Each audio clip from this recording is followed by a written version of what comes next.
Victoria Hayes pulled a $100 bill from her wallet and threw it at the mechanic's feet. "Take it," she said loud enough for the whole hangar to hear. "Take it and walk out that door before you embarrass yourself in front of people who actually matter." Ethan Walker didn't flinch. He didn't bend down. He looked at the $90 million jet that hadn't started in 11 hours, then back at the woman who'd just insulted him in front of 40 people. "Ma'am," he said quietly, "that jet isn't broken. Somebody broke it on purpose."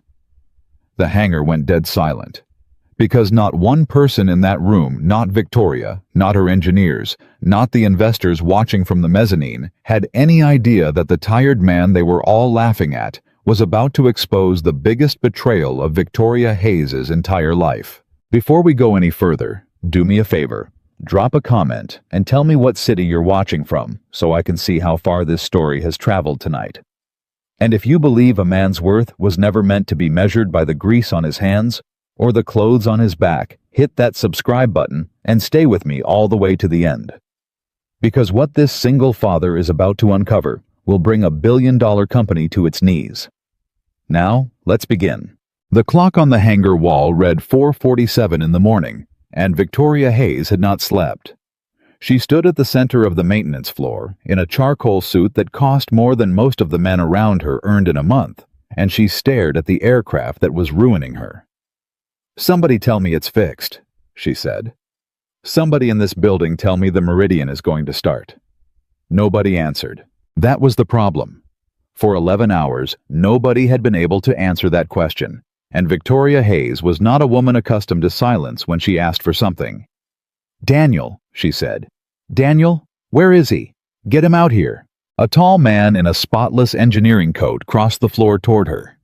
Daniel Brooks had the kind of calm face that made people trust him instantly, and he'd been her chief engineer for 9 years. He put a hand on her shoulder, the way a doctor touches a patient before delivering bad news. "Victoria, we're doing everything humanly possible." "Everything humanly possible got us a dead airplane, Daniel." She shrugged his hand off. "I have the Kessler Group flying in from Zurich at 9. 9. That's 4 hours. They're signing a contract to buy 12 of these aircraft, and the demonstration model, the one they're supposed to walk onto and feel safe on, won't turn over. We think it's the primary electrical bus. You thought it was the fuel controller 3 hours ago. Before that, you thought it was the software. I'm not paying you to think, Daniel, I'm paying you to know. These systems are the most advanced in the world. Sometimes, don't." She held up one finger. "Don't tell me about the most advanced systems in the world. I built this company from a rented office and one used turboprop. Do not lecture me on aviation." Daniel closed his mouth. Around them, the engineering team pretended not to listen.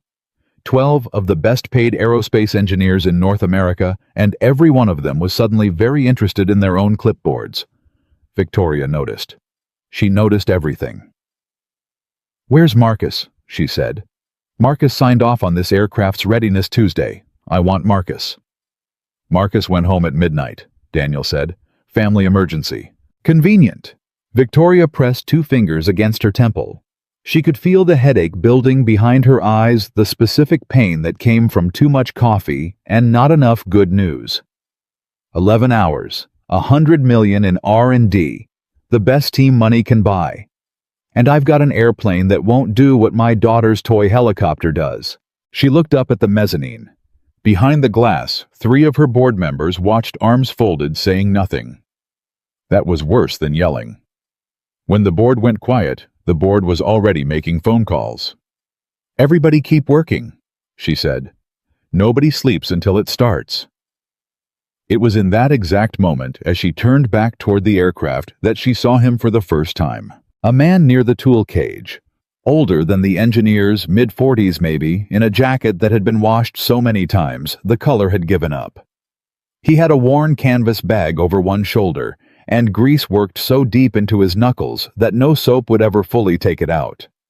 He wasn't rushing. He wasn't panicking like the rest of them. He was just standing there, head tilted, looking at the aircraft the way a man looks at a stranger he's sure he's met before. "Who is that?"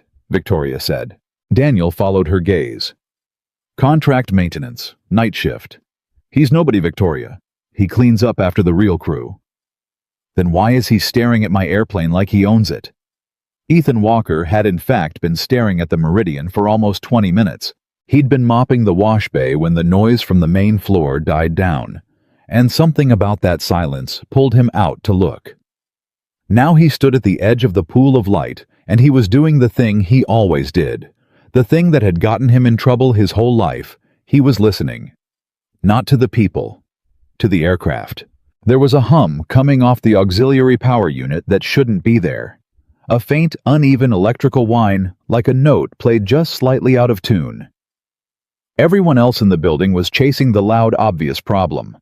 Ethan's whole life had taught him that the loud problem was almost never the real one. You. Victoria's voice cut across the floor. Yes, you with the bag. Come here. Ethan looked up. He didn't hurry, and he didn't dawdle. He walked over the way a man walks who has stopped being impressed by important people a long time ago. Ma'am? You've been standing there 10 minutes. Do you have a reason, or do I need to call security? Been closer to 20, Ethan said. And yes, ma'am. I've got a reason. Daniel let out a short laugh. A couple of the engineers smiled. Victoria didn't. Enlighten me. Ethan nodded towards the aircraft. Your APU's fighting itself. There's a whine on it right around the point where it hands power over to the main bus. Your crew's been up in the fuel system all night, I'd guess, and in the software. But the signature I'm hearing isn't a fuel problem or a software problem. He paused. It's the aircraft being told to shut itself down by something inside it that isn't supposed to be there. For a second, the floor was quiet. Then Daniel laughed again louder. The signature you're hearing, with your ears. Sir, we have $400,000 of diagnostic equipment on this aircraft. I know, Ethan said. I saw the cables. And the equipment says what somebody told it to say. Ethan's voice didn't rise. That was the strange part. He said the most explosive thing in the room without any heat at all. Diagnostics only report on the systems they can see. If somebody hid something outside those systems, your $400,000 of equipment will swear on a Bible that everything's fine. Victoria stepped closer to him. She was studying his face now, the way she studied balance sheets looking for the lie. What's your name? Ethan. Ethan Walker. And what exactly are your qualifications, Mr. Walker? Because I have a room full of people with master's degrees from MIT and Stanford, and none of them are telling me what you're telling me. Ethan was quiet for a moment, and in that moment 100 things went across his face that nobody in the room could read. A whole life. A whole story he'd decided a long time ago he wasn't going to tell anyone. My qualification, he said finally, is that I know what a healthy airplane sounds like, and this one's scared. Daniel snorted. It's scared. Aircraft don't lie, Mr. Brooks. Ethan looked at him for the first time. People do. The temperature in the room changed. It was subtle, but Victoria felt it. Daniel's smile stayed on his face, but it stopped reaching his eyes. Victoria, Daniel said smoothly, we're wasting time. In 4 hours, the Kessler people arrive, and we're standing here listening to the night janitor tell us he can hear things a Rockwell Collins diagnostic suite can't. I've got a team of professionals ready to pull the electrical bus. Let me do my job. Victoria looked at Daniel. She looked at Ethan. And here is the thing about Victoria Hayes, that not even her board fully understood. She had not built a company worth billions by trusting credentials. She'd built it by trusting instinct. And every instinct she had was screaming that the exhausted man in the washed-out jacket had just said something more useful in 90 seconds than her entire team had said all night. But instinct is a hard thing to admit to in a room full of people watching you. So instead, Victoria did what powerful people do when they feel a truth they're not ready to accept. She got cruel. You know what I think, Mr. Walker? She reached into her wallet. I think you're a man who mops floors at a very expensive company, and every night you go home, and you tell yourself you're smarter than the people who work here. And tonight, you finally got a chance to say it out loud. She pulled out a bill. I think you've been rehearsing that little speech for months. No, ma'am. I think you saw a stressed woman and a room full of confusion, and you decided to play the wise old mechanic in the movie, the one nobody appreciates, the one who saves the day. That's a nice story, Ethan said. It's not the one that's happening. Isn't it? She threw the 100 at his feet. It hit the concrete and slid an inch face up.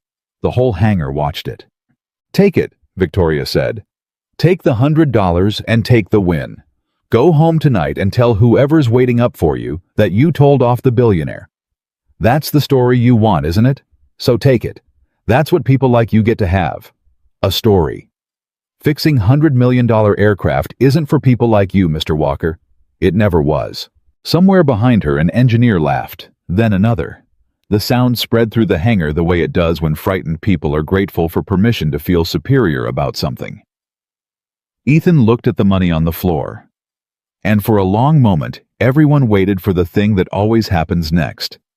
The wounded pride. The raised voice. The "do you know who you're talking to?" They waited for the mechanic to become small and loud the way small men do when big people push them. It didn't come. Ethan bent down slowly, one knee at a time, the way a man bends when his back has carried heavy things for 20 years. He picked up the bill. He looked at it. And then he did something that killed the laughter faster than any speech could have. He folded it carefully and put it in his shirt pocket over his heart. Thank you, he said. Victoria blinked. For what? For the $100. My daughter needs new shoes. She's 9 and she's growing faster than I can keep up with. He said it simply, no bitterness, no theater. So thank you, this helps. Nobody laughed now. There is a particular kind of shame that fills a room when cruel people realize the person they've been mocking is not going to give them the fight that would make the cruelty feel justified. Victoria felt it crawl up the back of her neck. She'd wanted him to shout. If he'd shouted, she'd have been right about him. Instead, he'd thanked her and mentioned his daughter's shoes, and somehow made every laughing person in that hangar feel like exactly what they were. But before I go, Ethan said, and now his voice had something new in it. Not anger, something steadier and colder than anger. I'm going to tell you one more thing, ma'am. Because you paid me $100, and where I come from, when a man takes your money, he owes you an honest day's word. I don't need. You've got 4 hours. He nodded at the jet. In 4 hours, some very careful people are going to walk out to that airplane and decide whether to trust you with 12 of them. And that airplane is going to fail again in front of them exactly the way it failed tonight, unless somebody finds the thing that's making it fail. And your team isn't going to find it. Not because they aren't smart. They're plenty smart. They're not going to find it because they're looking in the places the person who did this wants them to look. The word landed in the middle of the room like a dropped wrench. Did this? What did you just say? Victoria's voice had gone very quiet. I said somebody did this, ma'am. Ethan met her eyes and did not blink. An aircraft this new doesn't just refuse to start. Not a demonstration model. Not one that flew fine last week, and this one did I read the log this morning while I was cleaning the ready room. Airplanes don't get stage fright. Somebody reached inside this machine and told it to die at exactly the moment that would hurt you the most. That's a very serious accusation, Daniel said. And his voice had changed. The smoothness was still there, but underneath it now, there was something tight. Victoria, this man is a contract laborer, making wild claims about sabotage in front of the board.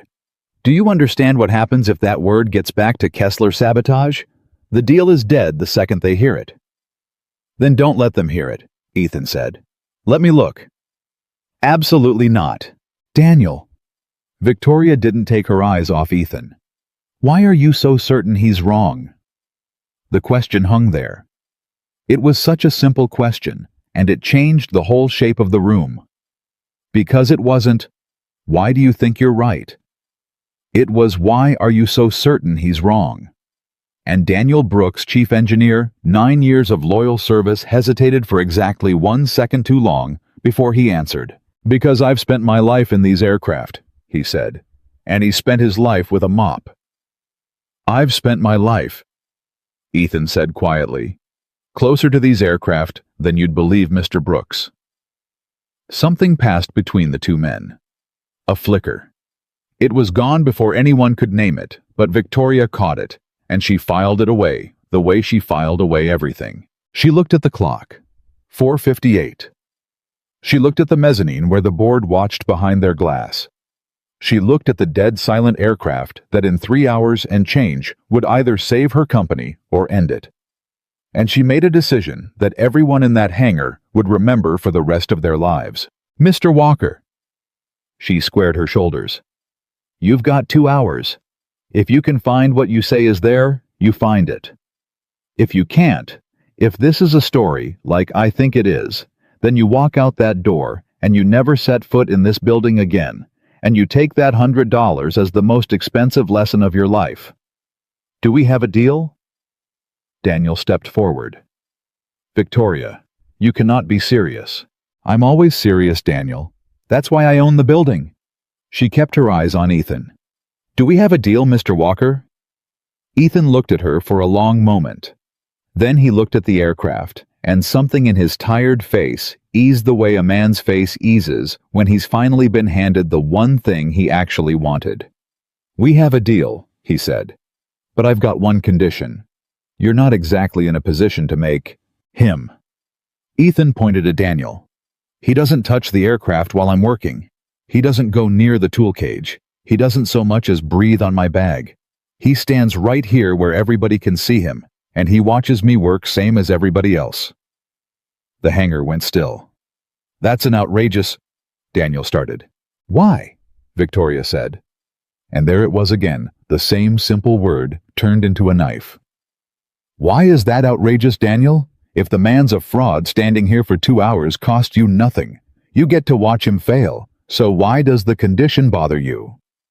Daniel Brooks opened his mouth, and for the second time that night, the most articulate engineer in the company couldn't find a single word to say. Fine, Victoria said. Daniel, you stand right there. Mr. Walker, the clock started 30 seconds ago. Ethan set down his bag. He didn't head for the flashy diagnostic consoles the way the engineers had. He didn't climb into the cockpit. Instead, he walked a slow circle around the entire aircraft, one full loop, dragging the fingertips of his right hand lightly along the fuselage as he went the way a father runs a hand along a child's forehead to check for fever. He's petting it, one of the engineers whispered. He's listening to it, Victoria said, and she wasn't sure why she'd defended him, only that the whisper had annoyed her. Ethan stopped near the tail. He crouched. He put his ear almost against the skin of the aircraft near the auxiliary power unit, and he closed his eyes, and for almost a full minute he did nothing at all but breathe and listen. There it is, he murmured. There you are. Somebody hurt you, didn't they? What's he saying? A board member called down from the mezzanine. Nobody answered because everybody was watching Ethan's hands now. They'd changed. The tiredness was gone from them. They moved with a precision that did not belong to a man who cleaned floors quick, certain economical the hands of someone who had done this exact thing 10,000 times in another life. He opened a small access panel. He looked inside. He went very still. Mr. Walker, Victoria said. Ethan didn't answer right away. When he did, his voice was low, and it carried a weight that made the whole hangar lean in.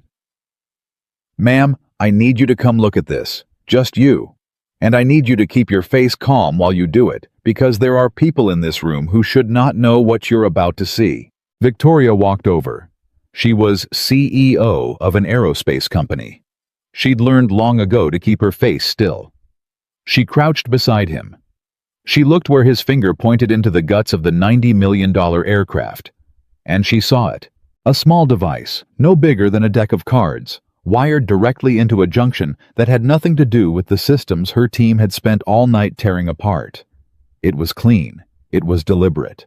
It was installed with the kind of care that only a professional could manage, and it was wired to do exactly one thing: send a false shutdown command through the aircraft's veins the moment anyone tried to bring it to life. It had a small light on it. The light was green. What is that? Victoria breathed. That, Ethan said just as quietly, is somebody making sure your airplane fails on schedule. It's not a malfunction, ma'am. It never was. Somebody built this. Somebody installed it in the last 36 hours. And somebody planned for your team to spend all night looking everywhere except right here. Victoria's hands, she noticed distantly, were shaking. Not with fear, with rage.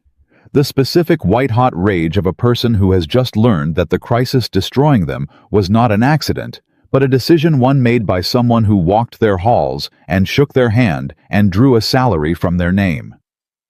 Who? She said. It wasn't a question. It was the beginning of a war. I don't know yet, Ethan said. But I know how to find out. This little box keeps a record everything it does and when. And that record's going to have a fingerprint on it. Not a real fingerprint. A digital one. A time. And that time is going to tell us exactly who was standing next to your aircraft when nobody else was around. He paused. But ma'am, I have to be honest with you. The second I pull this thing, whoever installed it is going to know it's been found. And a person who'd do this, a person this careful, they'll already have a plan for when they get caught. Victoria looked up. Across the hangar, Daniel Brooks stood exactly where he'd been told to stand, watching. His arms were folded. His face was calm, but his eyes were fixed on the open access panel, and they had not blinked in a very long time. Mr. Walker, Victoria said softly, not looking away from her chief engineer. How long have you really been in aviation? Ethan followed her gaze to Daniel, and when he answered, his voice was so quiet only she could hear it. Long enough to have helped design the exact system that little box is plugged into, he said. Long enough to know there are only a handful of people on Earth who'd know precisely where to put it, so your team would never think to look. He closed the panel, gently protecting what was inside. Long enough, ma'am, to know we're not looking for a stranger. We're looking for somebody who knows this aircraft almost as well as I do. And on the far side of the hangar, as the first gray light of morning began to press against the high windows, Daniel Brooks slowly unfolded his arms and reached very casually for the phone in his pocket.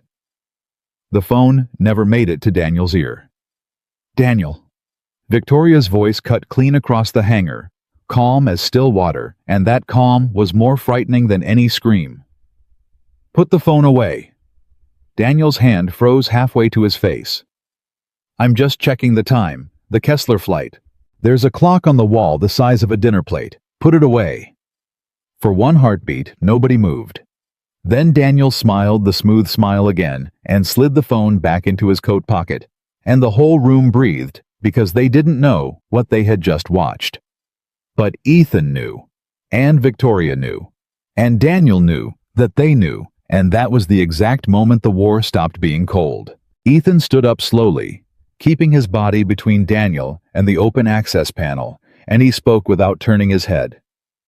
Ma'am, I need a favor, and I need it fast.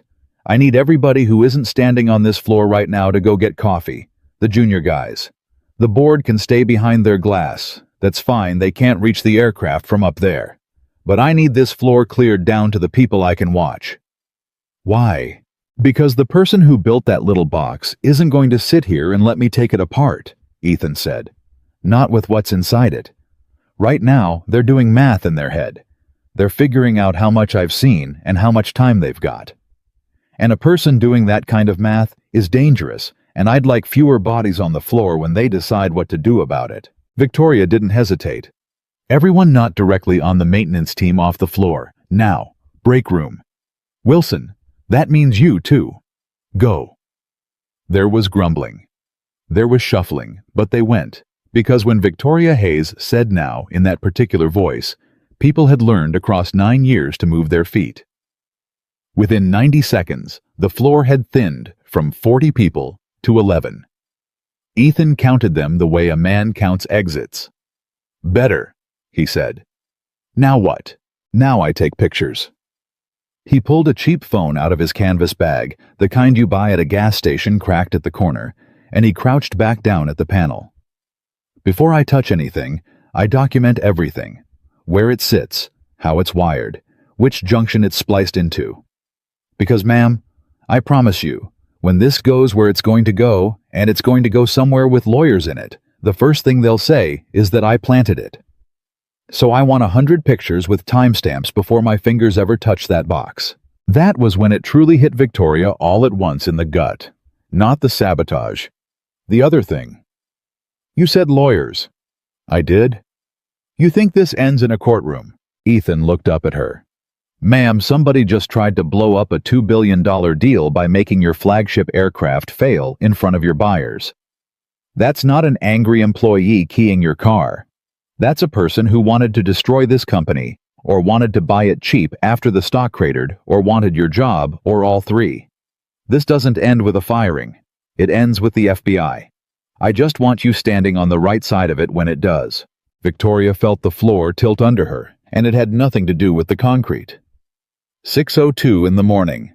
2 hours and 58 minutes until Zurich landed. Take your pictures, she said. Fast. Ethan's hands moved. The gas station phone clicked, and Victoria watched him work and understood with a slow, crawling certainty that Daniel had been catastrophically wrong about this man. Whatever Ethan Walker did with his nights, he had not learned these hands mopping floors. She'd stood beside enough master engineers to know the difference between a man performing competence and a man who simply had it in his bones. Ethan had it in his bones. Daniel, she said without turning. Come here. Daniel crossed the floor. His shoes clicked on the concrete, unhurried, a man with nothing to hide walking toward his boss. He stopped 6 feet away and looked down at the open panel with an expression of professional curiosity. That's not a factory component, Daniel said. No, Ethan said. It's not. May I? Daniel took a step forward, hand extending. No, Ethan said, and he didn't raise his voice, and he didn't stand up, but something in the single flat syllable stopped Daniel like a wall. You may not. You stay right there, Mr. Brooks. You can look with your eyes. Your hands stay in your pockets. Daniel's smile thinned. You don't have the authority to give me orders on my own maintenance floor. He does now, Victoria said. I gave it to him. So put your hands in your pockets, Daniel, and let the man work. And there it was again, that flicker, that half second, where the mask slipped and something ugly and cornered looked out through Daniel Brooks's calm eyes before the calm came back down over it like a curtain. Victoria caught it. She was watching for it now. Victoria. Daniel's voice dropped, became warm, became the voice of a friend. Can I speak to you for a second? Privately, as someone who's had your back for 9 years, anything you want to say, you can say right here. All right.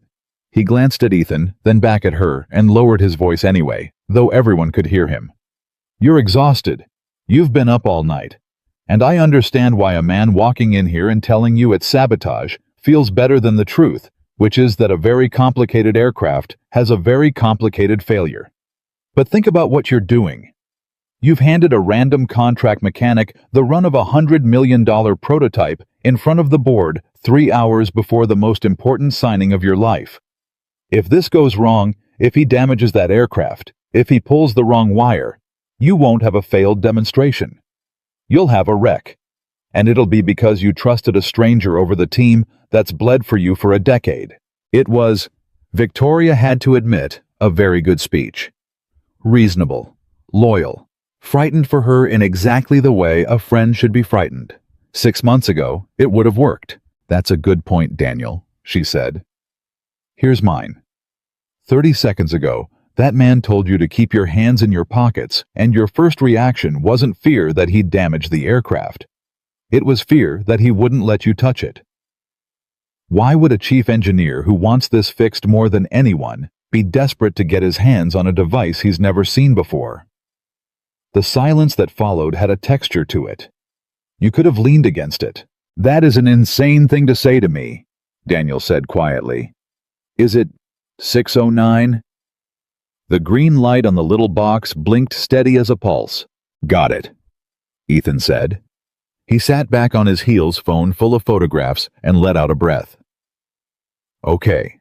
Documented.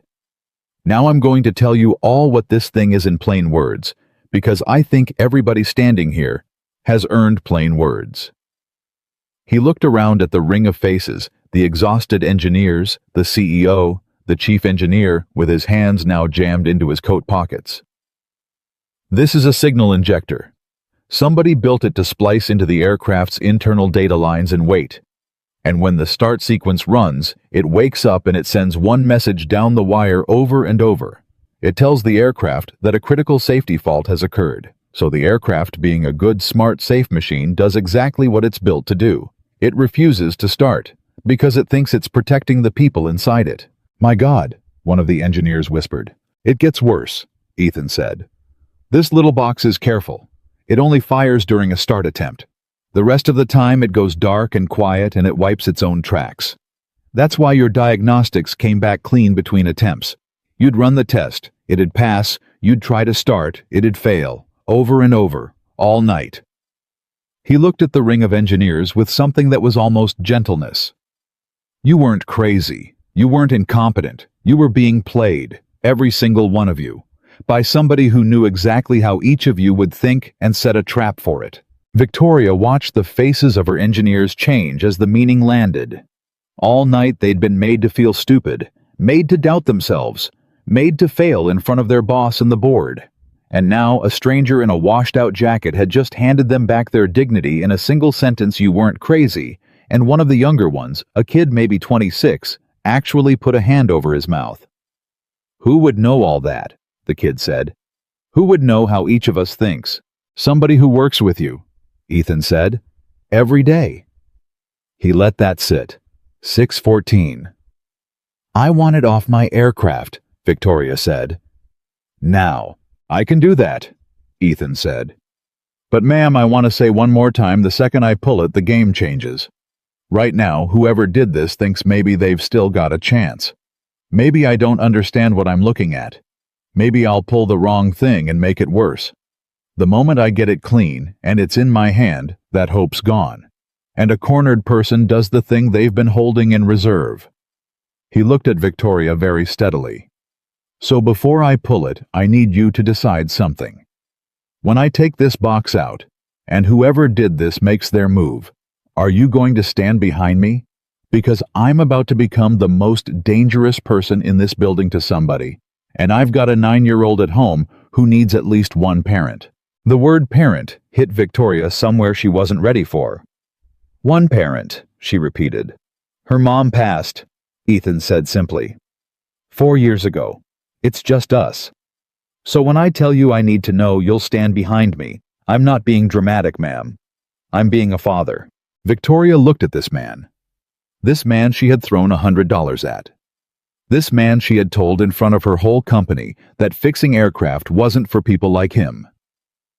This man who had picked up her insult off the floor and folded it into his pocket and said, "Thank you.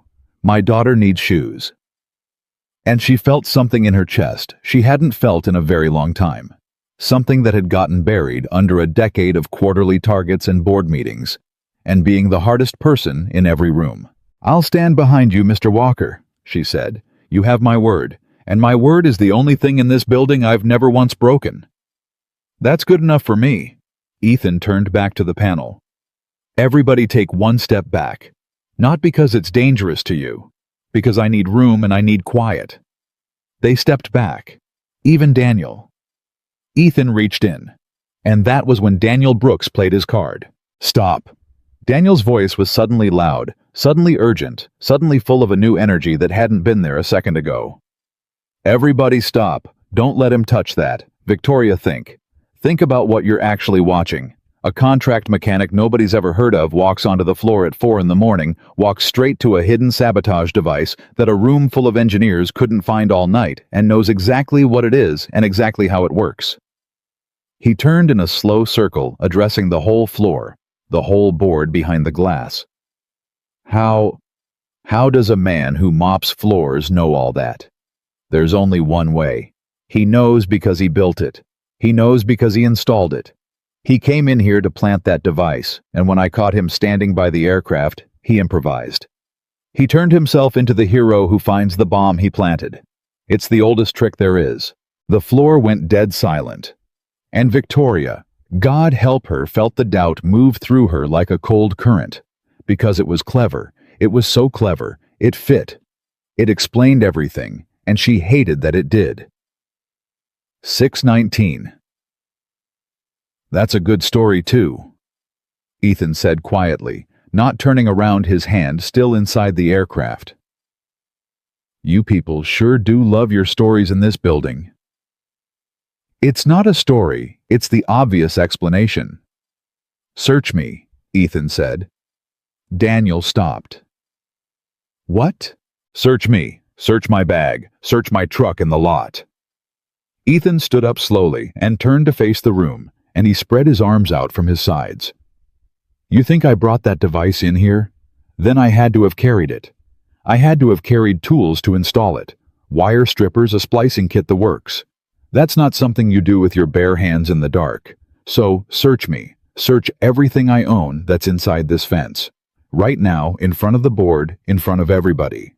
And when you don't find a splicing kit, and you don't find any of the 12 specialized tools you'd need to wire that box in, then everybody in this room is going to know exactly which one of us is telling the truth. It was a masterstroke, and Victoria felt her doubt begin to turn. Search him, she said. Two of the security guards who'd been standing near the doors came forward. And here is where the story turned again.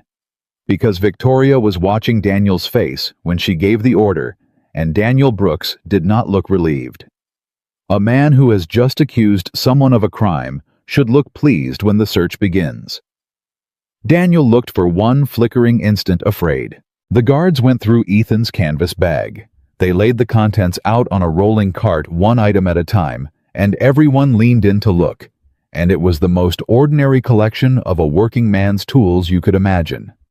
A multimeter that had seen better decades. A set of screwdrivers with the grips worn smooth.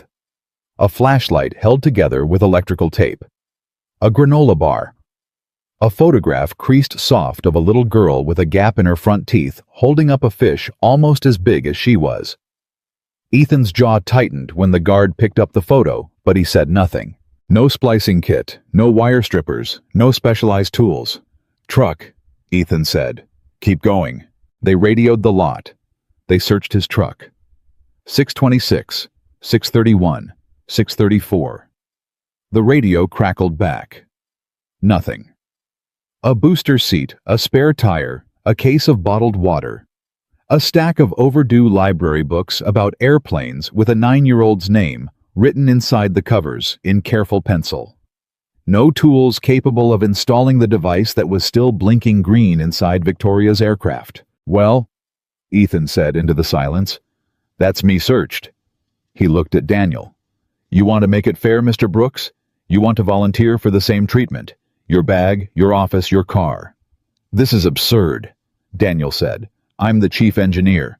My office is full of the tools you're describing. That proves nothing. No. Ethan agreed. It doesn't. Having the tools doesn't make you guilty. Lots of people have those tools. But here's the thing, Mr. Brooks. He took a step closer. I never said what specialized tools you'd need. I said 12. You just said your office is full of the tools I'm describing. But I never described them. So how do you know what's in the toolkit that installs that box, when the only way to know is to have opened the box up and looked at how it's wired? Daniel opened his mouth. Nothing came out. 6:37. Somewhere behind the glass, a board member stood up. That's a trick, Daniel finally said, and his voice had lost the smoothness entirely, now had gone rough and fast. That's a cheap rhetorical trick, and you all know it. Anyone with an engineering background could infer the toolkit. Then infer it, right now. Name the 12 tools. Ethan's voice never rose. That was the terrible thing. He just kept coming quiet and level like water finding cracks. You said your office is full of them, so you know them. Name them, Daniel. Name the 12 and I'll apologize to you in front of this whole company and take my $100 and go home. The silence stretched. 5 seconds. 10. Daniel Brooks, the most articulate man in the building, The man who could talk a hostile board into a stock split stood with his mouth slightly open and named nothing at all. And Victoria Hayes understood that she was looking at a guilty man. The realization didn't come with anger, not yet. It came with grief, because Daniel had sat at her kitchen table. Daniel had helped her carry her father's casket. Daniel had stood up at her 50th birthday and given a toast that made her cry. 9 years. And he had wired a bomb into her dream and let her twist all night and let his own team feel like failures and would have let her walk into that meeting and lose everything, all of it, so that he could what? She didn't even know why yet. That was the part that would keep her up for weeks. She didn't know why. "Daniel," she said, and her voice cracked on the single word, and she hated that it cracked. "Why, Victoria, don't Victoria me.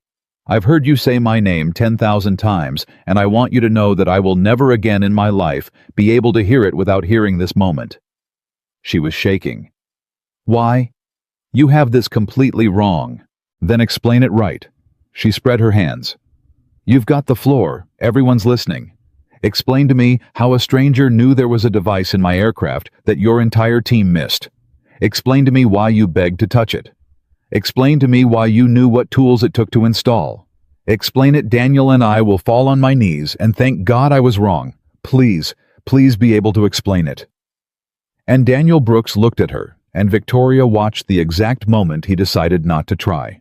6:41. "You want to know why," Daniel said, and his whole face changed. The warmth was gone. The loyalty was gone. What was left was something cold and old, and full of a resentment so deep it must have been growing in him for years right under her nose, while she called him her friend. "Fine. You want to know why? Because I built half of this company, Victoria. Half. And you put your name on all of it. Every aircraft on this floor has my fingerprints in its bones, and your name on its tail. I made you what you are, and you never once said it out loud. Not once in 9 years did you stand up and say this was Daniel's too. You let them all think you were a genius who did it alone. That is not Bob Buyer," Ethan said suddenly quietly. Everyone looked at him. "He said it a minute ago and I let it go, but I shouldn't have. He said this was going to tank the stock." Ethan's eyes stayed on Daniel. "You didn't do this out of hurt feelings, Mr. Brooks. Hurt feelings don't build a signal injector. Somebody's paying you. Or somebody's going to buy this company for pennies the second that Zurich deal collapses and the stock falls off a cliff and you've got a piece of it waiting on the other side. This wasn't revenge. This was a transaction. The speech about credit is just the story you tell yourself so you can sleep." Daniel's head snapped toward Ethan, and the look on his face was pure hatred now, and something else underneath the hatred, something that looked a great deal like fear of being seen all the way through. "Who are you?" Daniel breathed. "Who the hell are you really? Because you're right, and there is no way on this earth a contract mechanic is right about that." And the whole hangar held its breath because it was the question every single one of them had been circling for 2 hours. Who was Ethan Walker really? Ethan didn't answer. Instead, he turned to Victoria. "Ma'am, we don't have time for the rest of this. It's 6:43. Zurich lands at 9, they'll be at the gate by 9:40, and right now, your flagship aircraft has a bomb in it, and a confessed saboteur standing on the floor, and neither of those problems fixes itself with a conversation. I need decisions from you fast, and I need them in the right order. Tell me. 1. Security takes Mr. Brooks somewhere he can't touch a phone, a computer, or another human being, and they do it now before he warns whoever's on the other end of this. 2. You call the FBI field office, not the local police, the FBI, because this is federal. The second you say the word aircraft and sabotage in the same breath, and you want them here before the buyers, not after. 3. You let me pull that device clean documented, so it becomes evidence instead of a bomb. He took a breath. And 4, the hard one. You decide whether you're still trying to save this deal, or whether you're trying to save this company, because after this morning, those might not be the same thing. Victoria stared at him. How do you know to do all this in the right order? You're a mechanic. Ma'am, Ethan said, I keep telling you I wasn't always. 6:44, and in the pause that followed, Daniel Brooks made his move. He didn't run for the door. That was what the guards were braced for, and he was too smart for that. Instead, he lunged sideways toward the aircraft, toward the open access panel, toward the little green blinking box, with his hand out, and his fingers spread, and Victoria understood in a flash of horror what he was doing. He wasn't trying to escape. He was trying to destroy the evidence. One yank, one wrong wire pulled, and the box would be scrambled. Its record gone, and it would be Ethan's word against his, the mechanic against the chief engineer, and suddenly the story where the janitor planted the bomb might live again. He almost made it, but Ethan Walker was already moving. Had been moving. Victoria realized later, since the second Daniel's weight shifted, because Ethan had been watching Daniel's feet the whole time, the way he'd counted the exits, and Ethan got his body between Daniel and the panel and took the full force of the lunge in his shoulder, and the two men went down hard onto the concrete in a tangle, and the whole hangar erupted. "Guards!" Victoria screamed. "Get him off! Get him!" They were on Daniel in a second, two of them hauling him up and back. And Daniel was shouting now, all the calm finally gone, shouting something that made no sense, and then something that made too much sense. "You don't understand what you're doing. There are people involved in this. You do not want to make enemies of Victoria. You pull that box, and you are signing a war. You cannot win. Let it go. For God's sake, let it go, and I'll make the aircraft start." And everybody walks away. Rich. Do you hear me? Everybody walks away rich. Ethan got to his feet slowly.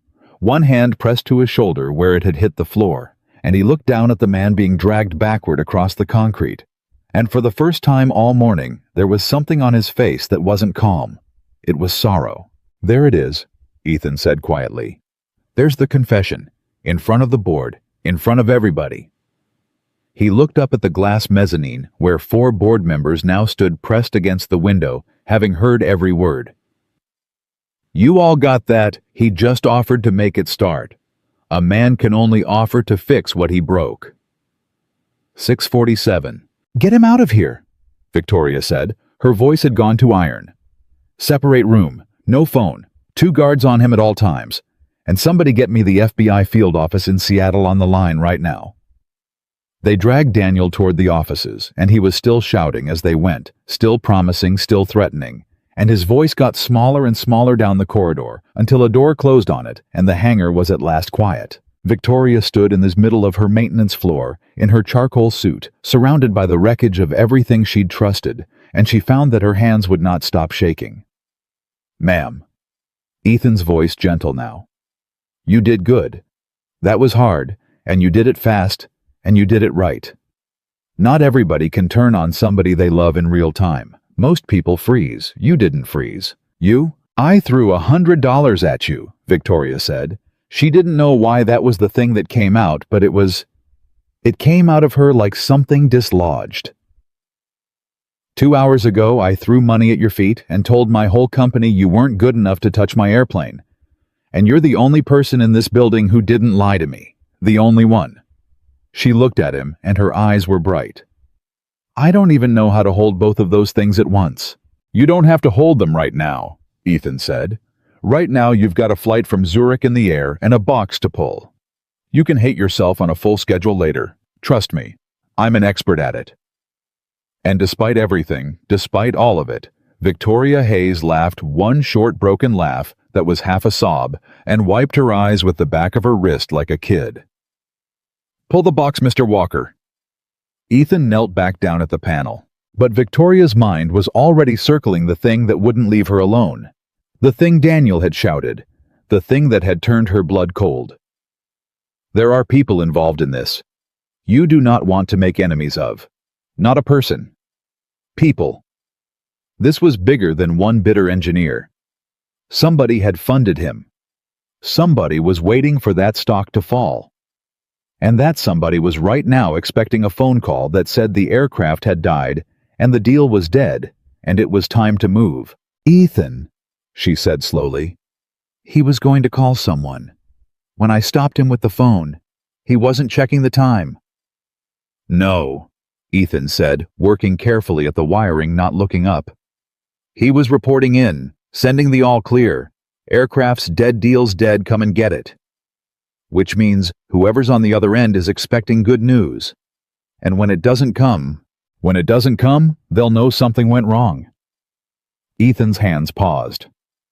You're smarter than half the engineers in here, you know that. Yeah.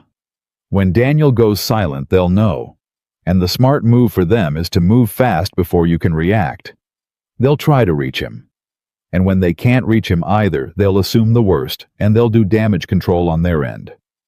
He resumed working, which is why the FBI needs to be here yesterday. Because Daniel's phone, the one in his pocket right now, that phone is a map. Every call, every text, every number. That phone tells us who's really behind this. And I promise you, ma'am, it isn't the man they just dragged down the hallway. He's the fist. Somebody else is the hand. 6:52. The phone in the office rang through to the Seattle field office. Victoria gave her name, gave her company's name, and said the words, "Aircraft sabotage and demonstration flight for foreign buyers in 1 hour." And the person on the other end stopped being bored very quickly. Agents were coming. 20 minutes, maybe less. She hung up and turned back to find Ethan holding the device in his open palm. Freed at last from the aircraft's guts, the little green light gone dark now that it was cut from power. That's it, she said. That's the thing that almost ended me. That's it. Ethan turned it over gently. $90 million of aircraft brought to its knees by $40 of parts and one man's grudge. Doesn't seem fair, does it? Never does. He set it carefully into a clean plastic bag one of the engineers had found. But here's the good news, ma'am, and I mean it. The aircraft was never broken. Not once. It did everything right. It's the healthiest airplane on this floor. All it needed was for somebody to stop lying to it. So it'll start, Victoria said. For the demonstration, it'll start. It'll start. Ethan almost smiled. Give me 40 minutes to put its skin back on and run the checks I want to run, and it'll purr for your Swiss friends like nothing ever happened. That part's easy now. The hard part's already done. And Victoria felt for the first time since 4:47 that morning the smallest loosening in her chest, the first breath that reached all the way down. And she almost let herself believe it was over, the worst of it, that all that was left was to bolt a panel closed and shake some Swiss hands and let the FBI clean up the rest. She should have known better, because at 6:58 one of the guards came back down the hall at a dead run, and his face was the wrong color, and he said the words that turned the whole morning inside out. Ms. Hayes, we've got a problem. Brooks is secured. He's fine. That's not it." The guard swallowed. "It's the surveillance office. We went to pull the hangar footage for the FBI, like you said. The cameras that cover this floor. The overnight recordings." He stopped and made himself say it. "They're gone. All of it. Everything from midnight to now. Somebody wiped it. Somebody who knew the system, who had the passwords, wiped every second of last night off the servers before we even knew to look. There's no footage of anybody installing anything. There's no footage of Brooks doing anything. As far as those cameras are concerned, last night never happened." The floor went silent, and Victoria understood with a sick lurch exactly what it meant. She had a device in a bag and a confession heard by the board, yes. But Daniel had a lawyer's answer for both. The device, she planted it. The confession, I was under duress, coerced, terrified, say anything to end it. And the one thing that could have nailed the whole story down. The cold, hard footage of a man installing a bomb in the dark was gone, erased by someone who'd planned for this exact moment, who'd thought further ahead than any of them. He had a partner in this building, Victoria said. Her voice was very quiet. Someone with system access, someone who's still here, right now, on this floor, or was an hour ago. "Yes, ma'am," the guard said, and Ethan Walker stood slowly, the bag device in his hand, and looked around the hangar at the ring of exhausted, frightened faces, his own team. The engineers he'd defended, the people he'd said weren't crazy, weren't stupid, were only played, and the terrible new thought settled over all of them at once, like a cold front rolling in. One of them had done it. One of them had stood on this floor all night, pretending to fail, pretending to search, wiping the cameras clean while everyone's back was turned. One of the faces looking back at Ethan right now had been lying the entire time. "Ma'am?" Ethan said very softly, so only the closest few could hear. "Nobody leaves this floor. Not one person. Not to use the bathroom, not to get coffee, not for anything. Because we just learned that Daniel wasn't working alone, and the person who helped him is still standing in this room with us, watching us figure it out." Victoria looked around at the faces of the people she had trusted, and found she could no longer tell which of them was her friend, and which of them wanted her destroyed, and the clock on the wall clicked over to 6:59, and Zurich was in the air, and somewhere in that silent hangar, one person's heart was beating very, very fast. Nobody moved. 11 people stood frozen on the maintenance floor, and every one of them was suddenly aware of the person standing next to them, and the arithmetic ran through all of them at once. One of us. One of us wiped the cameras. One of us has been lying since midnight. Ms. Hayes, one of the engineers, said a heavy-set man named Reyes with 30 years on the floor, and his voice was unsteady. "You can't just, we've all been here all night. We've all been busting our backs on this thing. You can't stand there and look at us like—" "I'm not looking at anyone like anything, Reyes," Victoria said. "I'm asking every person on this floor to stay exactly where they are while the FBI drives here. That's all. Nobody's accused of anything. Nobody's leaving either. That's the same thing and you know it. Then it's the same thing," Ethan said quietly, and Reyes turned to look at him. "Sir, I hear you. You've given this company 30 years, and now a stranger standing here telling you nobody moves. That's an insult, and I'm sorry for it. But I want you to think about something. Whoever wiped those cameras did it to protect themselves, and a person who'll erase the truth to protect themselves is a person who'll do worse when they get cornered. So the person on this floor I'm most worried about right now isn't you. It's whoever's hoping we all just go get coffee and give them 5 minutes alone with a computer." Reyes held Ethan's stare for a long moment. Then slowly he folded his arms and planted his feet, and the meaning was clear. He wasn't going anywhere. And something about the biggest man on the floor choosing to stand still made it easier for the others, and one by one they settled, and the panic that had been about to break loose eased back down. 7:02. "Good," Ethan said. "Now, while we wait for the Bureau, I'm going to keep working because that aircraft still has to start in 2 hours, no matter who did what. And while I work, I'm going to think out loud, and I'd like everybody to listen, because the answer to who helped Daniel is already in this room. We just have to be smart enough to see it." "How can you possibly know that?" a younger engineer asked. Petrov, mid-30s sharp, the one who'd covered his mouth earlier. "Because of the cameras." Ethan knelt back at the panel and began methodically to reconnect the wiring Daniel had tried to tear loose. "Think about it. The device I pulled, that's careful work, but it's remote work. You install it, you walk away, you're never on the floor again. Daniel could have done that himself days ago in 10 quiet minutes. That part needed one person. But wiping the cameras, that's different. That takes system access passwords, and it had to happen after last night's failures started, because up until midnight, everything looked normal, and there was no reason to wipe anything. Somebody made the decision to erase the footage sometime between when I walked out onto this floor and right now. Which means the second person made their move in the last 3 hours. While we were all standing here, the floor went quiet as that sank in. So one of us walked off the floor at some point tonight, Petrov said slowly. Long enough to get to the surveillance office and wipe the servers. Now you're thinking like me, Ethan said. And here's the good news. People remember things like that. So I'm going to ask a simple question, and I want honest answers, because the FBI is going to ask the same question in 20 minutes, and it'll go a lot worse then. He didn't stop working. Between midnight and now, who left this floor even for a few minutes, even for a good reason? Silence. Then reluctantly, Reyes spoke. I went to the head around 1. Was gone maybe 5 minutes. Okay. Anybody see him go? See him come back? I did, Petrov said. He was gone like he said. 5 minutes tops. Not enough time to get to the surveillance office, log in, and wipe 3 hours of footage. That office is on the other side of the complex. Good. That's exactly the kind of thing I need. Ethan glanced up.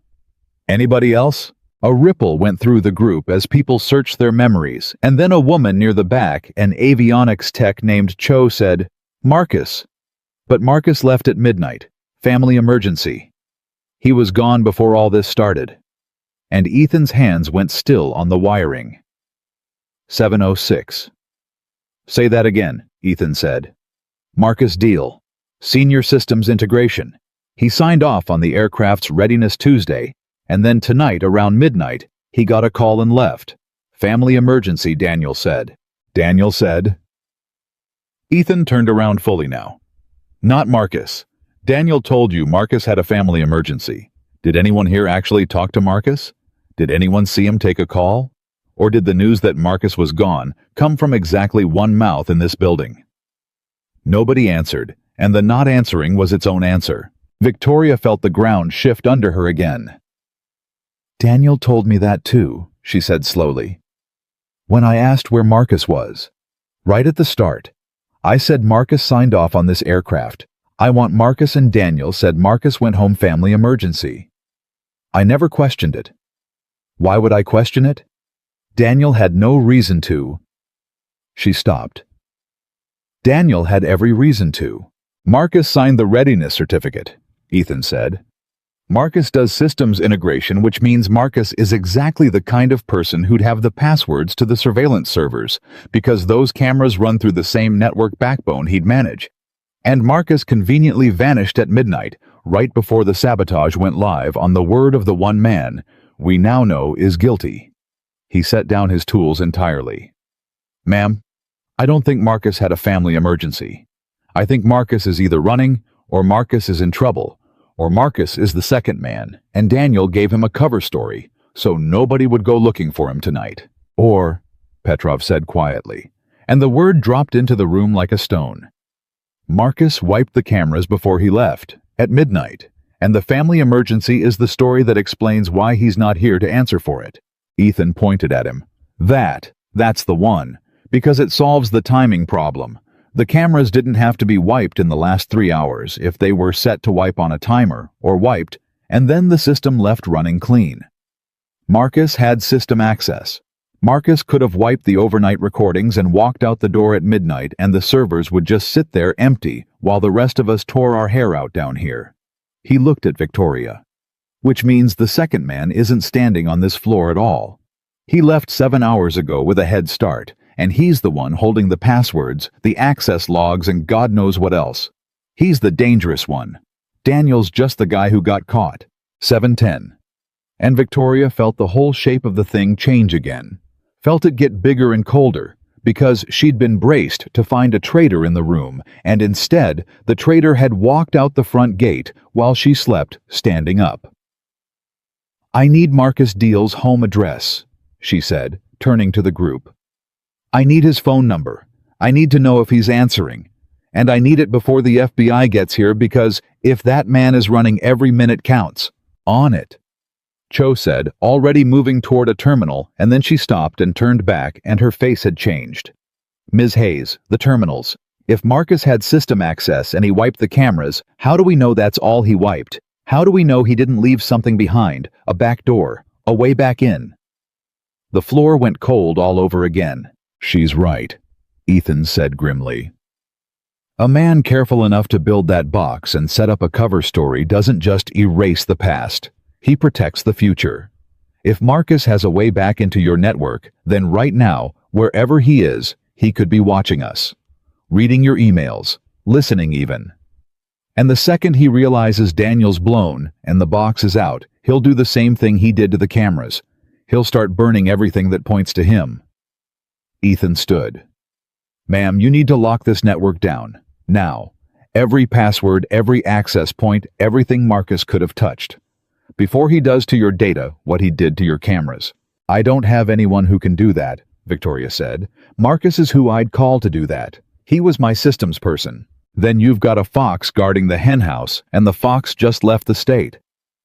Ethan ran a hand down his face, and for the first time all morning, he looked genuinely worried. And that scared Victoria more than anything, because this was the man who'd stayed calm while she threw money at him. Okay. Who's your IT vendor not internal? Outside firm, whoever manages your backups, your cloud, your offsite. Meridian Digital handles our... Victoria stopped. Meridian Digital. That's Daniel brought them in, 3 years ago. Daniel recommended them and vouched for them and handled the whole contract personally. The silence that followed was the worst one yet. So the outside firm that holds all your backups, Ethan said slowly, the one place your data would be safe if Marcus torched everything inside the building was hand-picked and personally managed by the man we just dragged down the hallway. Oh, God, Victoria whispered. 714. And the scope of it opened up in front of her like a pit. This wasn't a device in an airplane. This wasn't even a device and a wiped camera. This was a structure.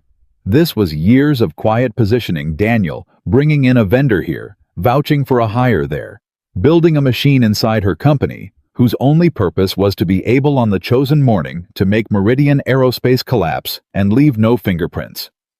She hadn't been betrayed by a person. She'd been colonized by a plan. How long? She said. Her voice didn't sound like her own. How long has this been coming? How long has he been building this thing inside my company? Years, Ethan said quietly.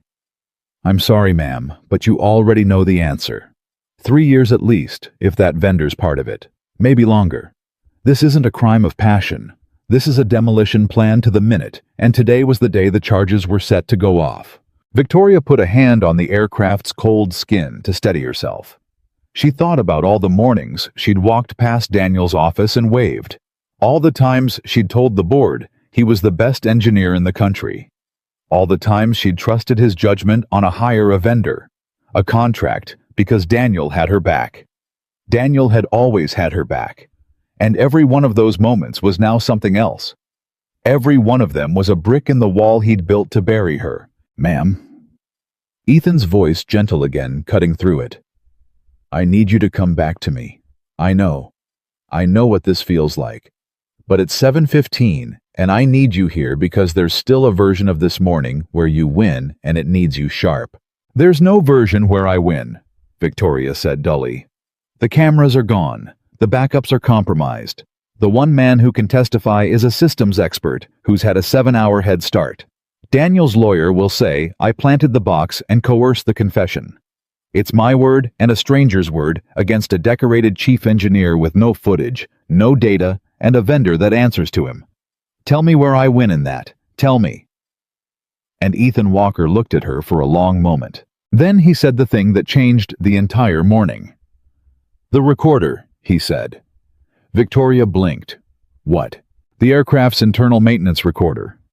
Ethan turned and put his hand flat on the fuselage. Ma'am, this is a demonstration model of a next-generation aircraft, but it's built on a proven airframe, and that airframe has a legacy system in it. A crash-survivable maintenance data recorder. It's not the flight recorder. It's older and dumber than that. It just logs every maintenance access, every panel opening, every system event with a timestamp onto a sealed unit that is physically separate from your company network. It doesn't touch your servers. It doesn't root through Marcus's systems. It can't be wiped from a keyboard because it isn't connected to a keyboard. It's a black box in the truest sense, and the only way to erase it is to physically remove it and destroy it. He turned back to her.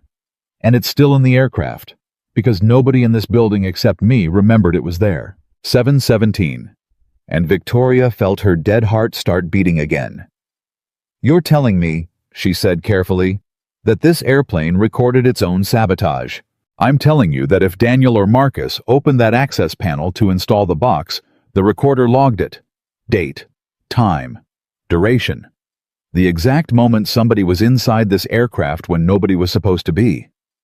Ethan's eyes were bright now. It won't have video. It's not that fancy. But it'll have a maintenance access event at a time when the logbook says nobody touched the aircraft, and it'll match to the minute against the badge records at the hangar door, and badge records go to a completely different system than the cameras. Marcus wiped the cameras. But I'd bet my daughter's college fund he never even thought about the maintenance recorder because Marcus is a network man, and this thing predates his whole way of thinking about the world. It's analog, it's stubborn, and it doesn't care who you are. How do you know it's even in this model? Petrov asked, moving closer. The next-gen airframe, they stripped a lot of the legacy. Because I know this aircraft, Ethan said. And there it was again, the thing under his words that nobody could quite reach. I know it better than the people who signed off on it. And I'm telling you, that recorder is in there, and I know exactly where, and I know exactly how to pull the data off it. But, he held up a hand, and this matters so. Listen, I cannot be the one who pulls it, because if I touch it, Daniel's lawyer stands up in court and says the janitor tampered with the evidence, same as he'll say about the box. This has to be pulled by someone with authority, documented chain of custody, clean ideally with the FBI standing right here, watching me point at it, and someone else doing the pulling. Otherwise, the best piece of evidence in this whole building becomes worthless the second a lawyer breathes on it. So we wait for the FBI, Victoria said. We wait for the FBI, 15 minutes, and we make sure that in those 15 minutes, nobody, and I mean nobody, gets near this aircraft. Ethan looked around the floor. Because we just figured out loud in front of everyone that the one piece of evidence Marcus couldn't reach from his keyboard is sitting in this airframe.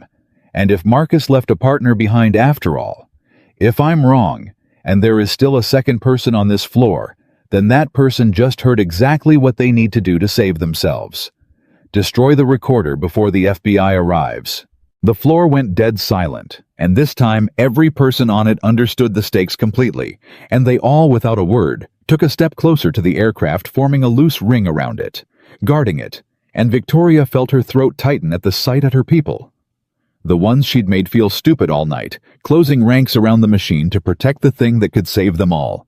7:20. And that was when the lights went out. Not all of them. The emergency lighting stayed on, pale and low, but the main floods that lit the maintenance floor died all at once, plunging the hangar into a dim gray, half-dark. And somebody yelled, and there was the scrape of feet, and Ethan's voice cut through all of it like a blade. Nobody move away from the aircraft. Everybody stay on the airframe. Hands on it if you have to. They killed the lights to move in the dark. Do not give them room. Victoria's heart slammed against her ribs. Who killed the lights? How? Marcus, Ethan said grimly, and she could hear him moving, positioning himself between the darkness and the access panel. Or Marcus's back door. He's still in the system. He heard us, or someone told him. He killed the floor lights remotely to buy his partner 30 seconds of cover. Everybody count off. Right now. Say your name so I know where you are and who's here. They counted off in the dark. Reyes, Petrov, Cho. One after another, voices in the gloom. 11 names, and Ethan tracked them, and Victoria tracked them, and it came out right, all 11. Everyone accounted for, nobody had bolted for the recorder in the dark. And then Ethan said very softly, "That's 10. The floor went cold. "Count again," Victoria whispered. They counted again, and it was 10. 10 voices, where there should have been 11, because somewhere in the confusion of the lights dying, one person had not counted off. One person had gone silent, and when Cho's shaking flashlight beam swung across the floor, it landed on an open door at the far end, a door that led toward the electrical room swinging slowly shut. "Someone's gone," Petrov breathed.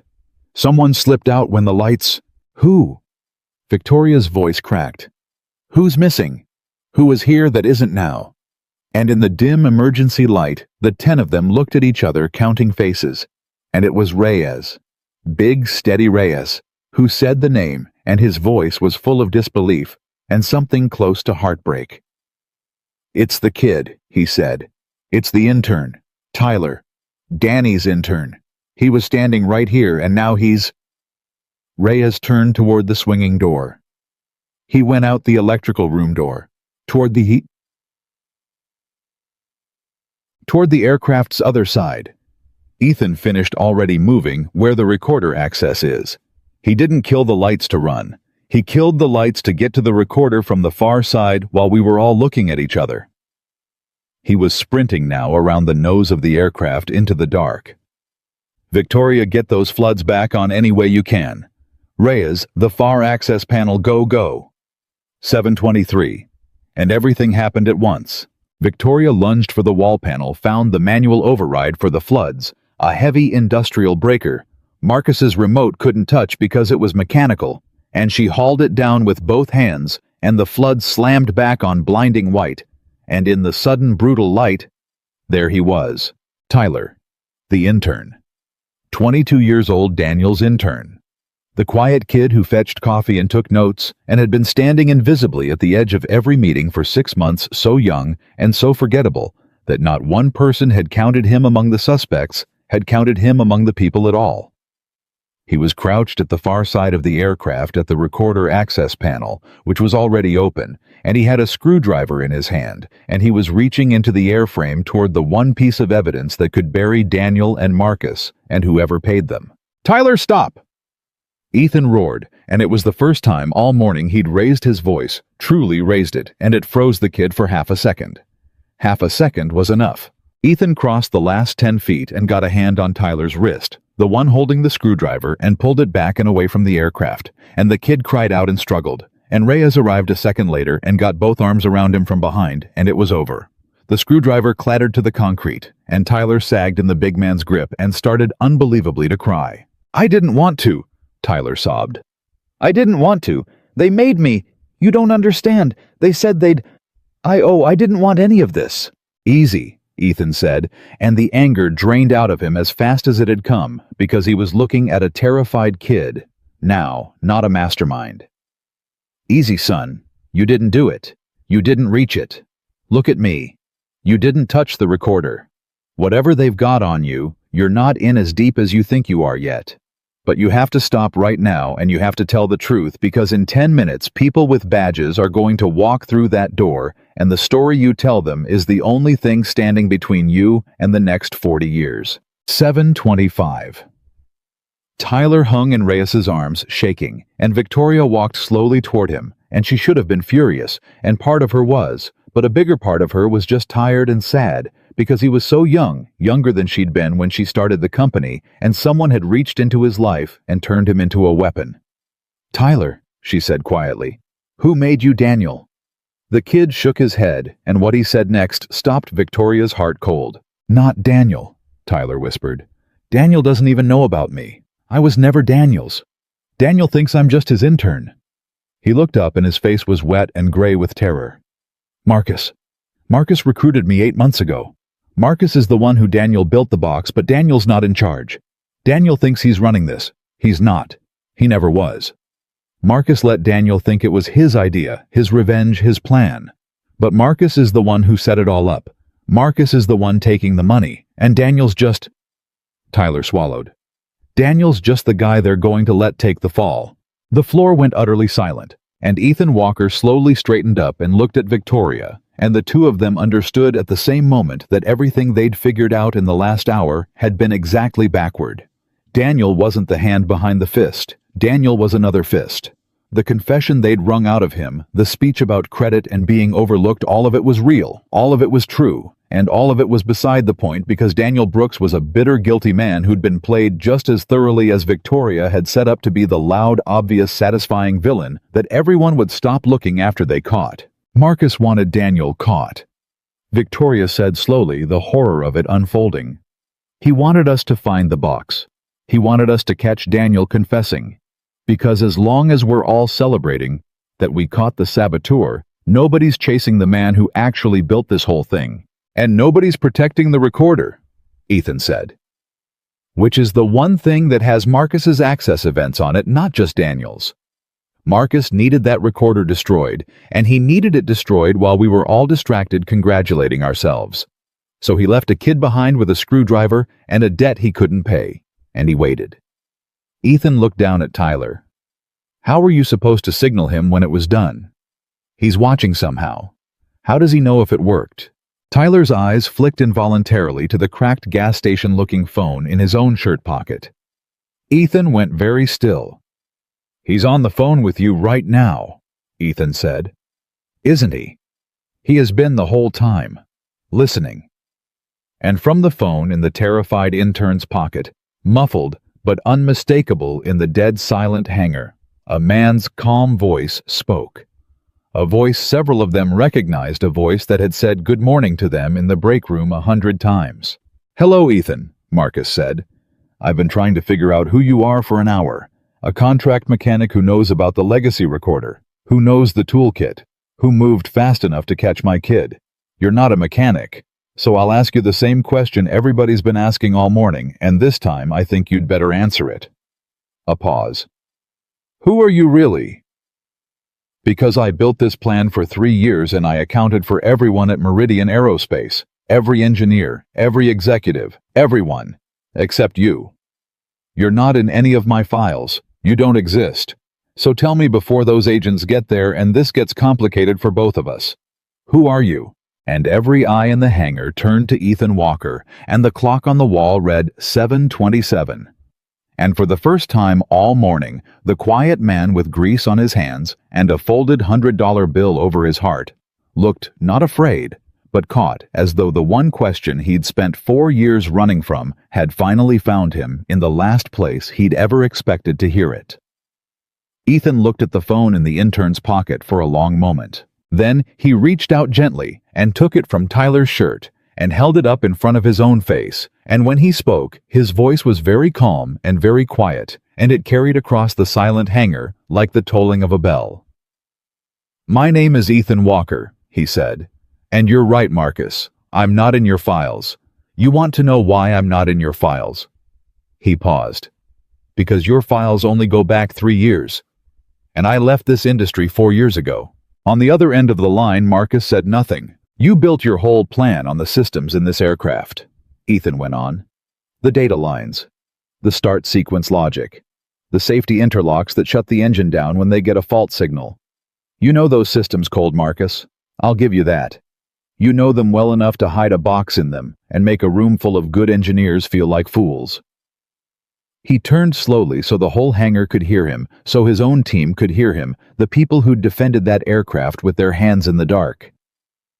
"But you don't know them as well as the man who designed them. Because I did. 4 years ago, I was the lead systems architect on this airframe's safety and integration package. The interlock logic you exploited to shut this aircraft down, I wrote it. The recorder you sent a child to destroy, I'm the one who insisted it stay in the design when everybody else wanted to strip it out to save weight. I fought for that recorder in a conference room full of people who told me it was obsolete." His voice didn't rise, but it hardened layer by layer into something like steel. "I put that recorder in this aircraft, Marcus, 4 years ago, specifically so that no one could ever do to it what you just tried to do. So, you'll forgive me if I say it back to you plainly. You didn't account for me because you thought this airplane's father was gone. He's not gone. He's standing on the floor holding your phone." See, 7:29. The hangar was so quiet you could hear the emergency lighting hum, and Victoria Hayes stood 10 feet away with her hand pressed to her mouth, and the last 4 years of her own company rearranged themselves in her mind. The lead systems architect. She'd heard about him. Of course, she'd heard about him. When she'd acquired the airframe program, there'd been a name attached to it, spoken with a kind of reverence. A brilliant young engineer who'd designed the safety architecture, and then everyone said simply, walked away. Vanished. Quit at the top of his career and disappeared, and nobody knew why, and the program had limped forward without him, and she'd never once imagined that 4 years later he'd be mopping her wash bay at night under a name nobody bothered to learn. "You," she breathed. "You're the architecture files, the ones we could never get anyone to fully understand, the ones that were signed." "E. Walker," Ethan said quietly without looking at her. "Yeah, that's me, ma'am." Marcus's voice came through the phone again, and it had lost some of its calm. "That's not possible. Walker moved out of state. Walker doesn't do maintenance work. Walker's wife got sick," Ethan said, and his voice changed on the word went low and rough, and every person in the hangar felt it in their chest. "Walker's wife got sick right at the top of his career, And Walker discovered real fast that the most important system he'd ever designed didn't matter at all next to the sound of his little girl asking if mommy was going to be okay. So Walker quit. Walker walked away from all of it. The title, the money, the aircraft, all of it, to be home. And then Walker's wife died anyway, and it was just him and a 5-year-old and a mortgage and a grief he couldn't see the bottom of. He swallowed. And when the money ran out, Walker took whatever work he could find that let him pick his daughter up from school. Night maintenance, contract mechanic. Nobody asks a night mechanic about his resume. Nobody looks twice. That was the point, Marcus. That was the whole point. I didn't want anybody to look twice ever again. Looked up, and his eyes found Victoria's. Until tonight. When I heard an airplane I built crying out in the dark and I couldn't walk past it. Because it was mine before it was ever yours. And you don't leave your own kid to die on the floor just because you changed your name. 7:31. Victoria felt tears on her face and did not wipe them away. So here's where we are, Marcus, Ethan said, and the steel came back into his voice, all business now. You built a beautiful plan. 3 years. A box, a bitter chief engineer to take the fall, a systems man to run it from the shadows, a scared kid to clean up the one thing you couldn't reach from a keyboard. It's good work. It nearly worked. But you made one mistake, and it's the same mistake everybody in this building made tonight from the CEO on down. You looked at the man in the washed-out jacket, and you decided he was nobody. And nobody, it turns out, is the most dangerous thing you can leave standing in a room. He paused. The FBI is 9 minutes out. The recorder is intact, and it has your access events on it from every time you went into that airframe over the last month, time-stamped on a sealed unit you cannot reach. Your kid didn't touch it. Your box is bagged. And I'm about to hand this phone to a federal agent with your voice on it live, having just confessed to running a 3-year sabotage operation in front of a dozen witnesses. So I'll give you the only piece of advice I've got. Stop running, right now. Because the story where you're the mastermind who got away is already over. The only story left is how much time you do, and that number gets smaller the closer you are when they knock. There was a long silence on the line. And then Marcus Deal, in a voice that had gone flat and cold and stripped of all its calm, said the thing that turned the whole morning one final time. You think it's about the deal, Marcus said. You think I did all this to tank one contract and pick up the stock. That's cute. That's what Daniel thinks too. That's what I let Daniel think. A pause. But you're the architect, Walker, so you of all people should be asking the real question. Why this aircraft? Why the demonstration model? Why sabotage the exact airframe that's about to be sold to a foreign buyer and flown out of the country? Another pause longer, and something in it made the hair on Ethan's arm stand up. I'm not the one you should be worried about. I'm just the contractor. The people who hired me don't want the stock. They don't want the company. They want 12 of these aircraft in the hands of a buyer who was never really Swiss, with a safety architecture they've had 3 years to study, and one small modification already built into the demonstration model that your FBI friends aren't going to find, because it's not in the box you pulled. It was never in the box. The voice went quieter still. You found the loud problem, Walker. Congratulations. You always were good at the loud problem. But you taught a room full of people tonight that the loud problem is never the real one. So maybe you should take your own advice before 9 o'clock. Abditin. 2. The line went dead. 7:33. And the hangar, which had been silent, went into something deeper than silence. Ethan stood absolutely still, the dead phone in his hand, and the blood had drained out of his face, and Victoria had never seen him look like this, not once, all morning, not when she threw money at him, not when Daniel lunged, not when the lights died. This was different. This was a man who had just heard something that scared him all the way down. Ethan, Victoria said. Ethan, what did he mean? What did he mean not in the box? Ethan didn't answer right away. When he did, his voice was barely above a whisper. He means we've been fighting the wrong war all morning. He turned to face her, and his eyes were wide and urgent. The box I pulled the signal injector that was designed to be found. Not by me, not this fast, but eventually. It was Daniel's toy. Daniel's revenge, loud and obvious and satisfying. It shuts the aircraft down so it fails the demonstration and the deal collapses and the stock tanks. That's the story we were supposed to catch. And if I'd been 10% less stubborn, we'd have caught exactly that story, patted ourselves on the back, fixed the box, started the airplane, and sold 12 of them to Zurich. He grabbed her arm. But Marcus just told us the buyer was never really Swiss. And he told us there's a second modification. Something small. Something built into the aircraft itself, into the systems that the FBI won't find looking at a box in a bag. Ma'am, the sabotage that shut the airplane down wasn't the attack. It was the cover for the attack. It was designed to make us tear this aircraft apart looking for one thing. Find it, feel relieved, and stop looking. So that the real thing, whatever Marcus's people actually built into this airframe, flies out of the country next week inside a demonstration model in the hands of people who spent 3 years learning how its safety systems think. The engineers around them had gone white. What real thing? Petrov said. What could they build in that we wouldn't? I don't know, Ethan said.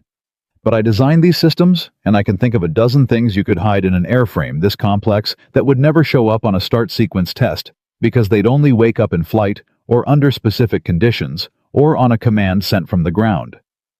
A backdoor into the flight controls. A modification to the interlock logic that could be triggered remotely. Something that turns a passenger aircraft into... He stopped himself and looked at Victoria and didn't finish the sentence because he didn't have to. 7:35. Victoria's legs felt like water. You're saying my aircraft, the one I'm about to sell. You're saying somebody turned it into a weapon. I'm saying Marcus just told us they did right before he hung up because he wanted us to know, Ethan said grimly. That's the part that scares me most. He didn't have to say any of that. He could have just run. But he told us because it doesn't matter that we know. Because whatever's in this aircraft, he doesn't think we can find it in time, and he wanted the architect to spend his last 90 minutes before the buyers arrive knowing exactly how badly he lost. Ethan's jaw tightened. And he might be right, because he's had 3 years, and I've got an hour and a half. Then we don't sell it, Victoria said. We cancel, right now. No demonstration, no signing, we ground the aircraft and we tell Zurich the deal is off. And tip off Marcus's people that we know, Ethan said. So they scatter and take the plan with them and rebuild it somewhere else in somebody else's aircraft. And next time, there's no stubborn architect mopping the floor to hear it crying. He shook his head. No, ma'am. We can't just cancel. But we sure as hell can't sell it either. What we can do is find it. The real modification. Before 9 o'clock. Because the same recorder that logged Daniel's box logged everything else that was ever done to this airframe, including whatever Marcus's people installed. It's all in there. Every access event. If they opened this aircraft to build the real thing and the recorder saw it, and it'll tell me when, and if I know, when I know where to look. He was already moving toward the recorder access panel, then stopped himself, physically. Stopped, hands raised. Except I still can't touch it. Chain of custody. If I pull that recorder myself, everything on it is worthless in court, and worse, if I go digging in this airframe alone and find their modification and disarm it. Daniel's lawyer says I planted all of it and I go to prison for the crime I stopped. 7:37. And there it was. The trap Marcus had built revealed in all its cruelty. The one man who could find the real weapon was the one man who couldn't be allowed to touch anything because he was a nameless contract mechanic whose fingerprints on the evidence would poison it. Marcus hadn't just planned the sabotage, he'd planned the architect's helplessness. How long until the FBI? Ethan asked. You said 9 minutes 4 minutes ago, Cho said. So 5, maybe less. 5 minutes. Ethan looked at the aircraft at the clock at Victoria. Okay, here's what we do, and we do it exactly right, because we're going to get one shot, and a lot of lawyers are going to pick apart every second of it later. When those agents walk in, I don't touch anything. I point. I talk. They pull the recorder, they document it chain of custody clean. I read the access log over their shoulder. I find the events that don't belong, and I tell them where in the airframe to look. They open the panels. They find the modification. And if I'm right about what it is, we don't just save your company this morning, ma'am. We hand the FBI a foreign operation that's been running inside American aerospace for 3 years, and Marcus Deal becomes the least important name in a file that goes a lot higher than him. And if you're wrong? Reyes asked quietly. If there's no second modification, if Marcus was just messing with your head on his way out the door. Ethan was quiet for a moment. Then I've spent the last 5 minutes scaring everyone in this room for nothing, and I'll be glad to have been a fool, he said. But I don't think I'm wrong, because I keep coming back to the recorder. Marcus is careful. Marcus is the most careful man I've ever gone up against, and a careful man does not send a terrified 22-year-old to destroy a recorder just to hide the access events for a box we'd already found. That math doesn't work. The box was already blown. Hiding when Daniel installed it buys Marcus nothing. He looked around at them. Unless that recorder also holds the access events for something we haven't found yet. Something worth sending a kid to prison to erase. He didn't send Tyler to hide the past. He sent Tyler to protect the future. And that tells me the future is still sitting inside this airframe waiting for 9 o'clock. 7:39. And into that terrible silence from the far end of the hangar came the sound everyone had been waiting for, and now suddenly dreaded. The big rolling door at the vehicle entrance, and the sound of engines and doors and voices, and the sharp-clipped rhythm of people who carry badges and guns and do not waste time. The FBI had arrived, but so Victoria realized with a jolt of pure ice had something else. Because behind the federal vehicles pulling up to the visitor gate, exactly on schedule, exactly as planned, was a long black car. She recognized the car. Her assistant had arranged to bring the buyers from their private terminal. And it was early. It was almost an hour early, and through the tinted glass, she could see the shapes of the people inside. The people who had flown in from Zurich, the people who were never really Swiss. "They're here," Victoria whispered. "Ethan? The buyers? They're here now. They're an hour early." Ethan turned and saw the black car and understood in an instant what it meant. "They're early because Marcus called them," he said. "The second he hung up on us. He told them the plan was blown, the architect was here, the recorder was intact. So they moved up their timeline. They're not here to sign a contract anymore, ma'am. They're here to do one of two things. Either they walk in, act like buyers, and try to get close enough to that aircraft to trigger or retrieve their modification before the FBI finds it, or they're here to make sure that if they can't have it, nobody can."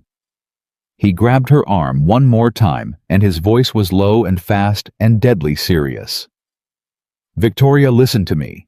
In about 90 seconds, this hangar is going to have federal agents at one door, and a foreign operation at the other, and one intact aircraft in the middle that both of them want for very different reasons. And the only person in this building who knows what's actually hidden in that airplane is a mechanic whose fingerprints can't touch it." He took a breath. "So I need you to do the single hardest thing I've asked you to do all morning. I need you to walk out there with everything you now know and greet those buyers with a smile and shake their hands and stall them. Keep them away from that aircraft for exactly as long as it takes those agents to pull the recorder, and let me read it. Can you do that? Can you look those people in the eye knowing what they are and buy me 10 minutes? 7:40. And Victoria Hayes, who 12 hours ago had believed that money and technology and the best engineers in the world could solve any problem, who 3 hours ago had thrown a $100 bill at the feet of the only honest man in her building, straightened her spine and wiped the last of the tears from her face, and became in front of all of them the woman who had built a company from a rented office and one used turboprop. "Mr. Walker," she said, "I have been lying to boards, banks, and billionaires for 25 years. Buying you 10 minutes from a room full of liars is the one thing tonight I know I can do." She turned toward the black car, then looked back at him, and her voice caught just once. "Find it. Whatever they put in my airplane. Find it and take it out, and don't let them fly it anywhere. Promise me." "I built her," Ethan said quietly. I'm not going to let them turn her into the thing that kills people. You have my word, ma'am, and you already know what my word is worth." And as Victoria walked toward the black car, with her hand already rising in greeting, and a smile on her face that cost her more than anyone would ever know, and as the federal agents came through the far door calling her name, and as Ethan Walker turned back to the aircraft he had fathered 4 years ago and abandoned, and now had 90 minutes to save the intern. Tyler lifted his tear-streaked face and said in a small broken voice the words that stopped Ethan cold with one foot already moving. "Mr. Walker, there's something nobody's asked, something Marcus made me do 3 days ago before any of this that I don't think was part of Daniel's plan at all." Tyler swallowed. "He had me pull the maintenance logs for a second aircraft. Not this one. The one already delivered, the first demonstration model, the one that flew to Zurich 6 weeks ago and never came back." The words hit Ethan like cold water. "Say that again," he said, turning fully back to the intern. "The first demonstration model. It flew to Zurich 6 weeks ago and never came back. That's what the logs said."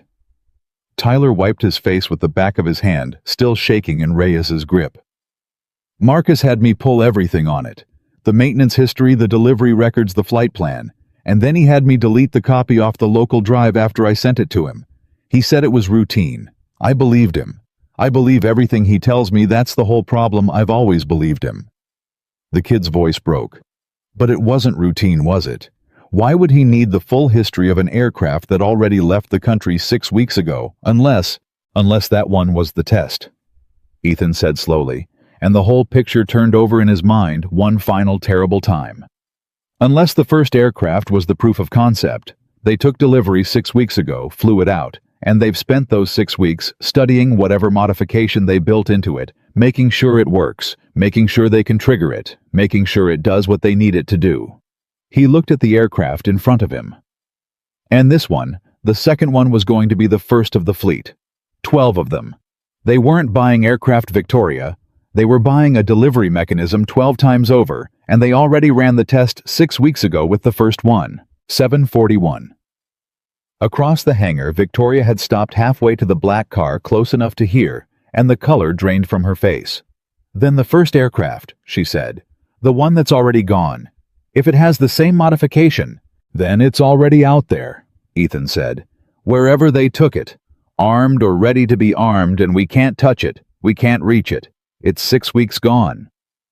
He turned to the federal agents who were crossing the floor. Now 3 of them in front, a woman in the lead with a badge already out and a hard-fast intelligence in her eyes. "Ma'am, agent, I need you to listen to me very carefully and very fast, because we do not have time for me to earn your trust the slow way." The lead agent stopped. "Who are you?" "My name is Ethan Walker. 4 years ago, I was the lead systems architect on this airframe. Tonight I found a sabotage device in this aircraft. I have the man who built it in a locked office, and in the last 10 minutes, I've learned that the sabotage was a decoy for something much worse, that the buyers arriving right now are not who they claim to be, and that a first aircraft with a possible second modification already left the country 6 weeks ago." He said it in one breath, flat and clear. "I know how that sounds. I know I'm a mechanic in a dirty jacket telling you there's a hidden weapon in an airplane. So don't trust me. Trust the recorder. This aircraft has a sealed maintenance recorder that logs every physical access to the airframe, and it cannot be wiped from the network. And it will show you exactly when someone opened this aircraft to install something they shouldn't have. Pull it. Read it. And everything I've said will either be true or it won't. And you'll know in 10 minutes instead of 10 days. The agent looked at him for a long second, and Ethan watched her make the calculation every person made when they met him. The same calculation Victoria had made, the same one Marcus had made, weighing the jacket and the grease against the words and the certainty. And Ethan watched her come down, thank God, on the right side of it. "Where's the recorder?" she said. "I'll show you. I won't touch it. Your people pull it. I'll stand back and talk you through it. Chain of custody stays clean." He was already moving toward the panel. "And agent the black car at the visitor gate. The buyers. You're going to want people on that car before those doors open because the moment they realize the recorder's been pulled, they're going to do one of two things, and neither of them is good. 7:43. The agent turned and snapped orders, and suddenly the hangar was full of purpose agents, peeling off toward the gate, toward the doors, toward Daniel's locked office, and the lead agent followed Ethan to the recorder access panel with two technicians behind her. And Ethan pointed, hands clasped behind his back, so there could never be any question, and the technicians went to work. And Victoria stood alone in the middle of it all for one suspended moment, watching the machine she loved get taken apart by strangers to save it, and then she squared her shoulders because the black car doors were opening, and there was still one job that was hers and hers alone. "Keep them at the gate," the lead agent had said. "2 minutes. We're not ready to move on them yet. We need what's on that recorder first. Stall them." So Victoria walked out to meet the people who had spent 3 years trying to destroy her with a smile on her face, and shook their hands and told them the demonstration would be delayed a few minutes for a final safety check, and made small talk about their flight, and offered them coffee, and did the hardest acting of her entire life. While behind her inside the hangar, 2 federal technicians lifted a sealed unit out of the aircraft her whole future depended on. 7:46. Inside the recorder came free. "Read it," the lead agent said, and one of the technicians connected it to a ruggedized laptop, and the access log scrolled up on the screen, and Ethan Walker leaned in, hands still clasped behind his back, and read the story of everything that had ever been done to his aircraft. "There," he said quietly. "There. Look. Daniel's box. That's this event 3 days ago. 0200 single access 40 minutes. That's the signal injector going in. That's the loud problem." His eyes moved up the log. "But look above it. 6 days ago. A 4-hour access event in the middle of the night to the Flight Control Avionics Bay. 4 hours. Nobody opens an avionics bay for 4 hours to do routine work." And the logbook. "Cho, pull the logbook. The official maintenance logbook says nothing happened that night. No entry. That access was never recorded anywhere except right here on the one system they couldn't reach." He straightened. "Agent, that's your event, 6 days ago. Whatever they really built into this aircraft, they built it that night in the Flight Control Avionics Bay, and they had 4 hours to do it, and it never touched a single system your investigators would think to check." The lead agent looked at the log, then at Ethan. "Can you tell me what they installed? Not from a timestamp," Ethan said. "But I can tell you exactly where to open the airframe, and I can tell you what I'd be looking for. And I can tell you the second your people expose it, whether it's a maintenance modification or something that was never supposed to be there. Because I designed every inch of that bay. I know what belongs. And I'll know the instant I see it what doesn't." He paused. "But I can't be the one to touch it. You know why. So it has to be your hands and my eyes, and it has to be right now, because there are people at that gate who know we're looking." 7:48. And that was the moment everything Ethan Walker had been all night.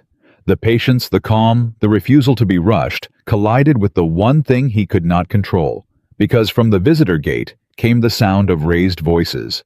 And then the lead agent's radio crackled, and a tight voice said, "The buyers were refusing the coffee, refusing the delay, insisting on seeing the aircraft immediately, and one of them had just made a phone call. They know," Ethan said.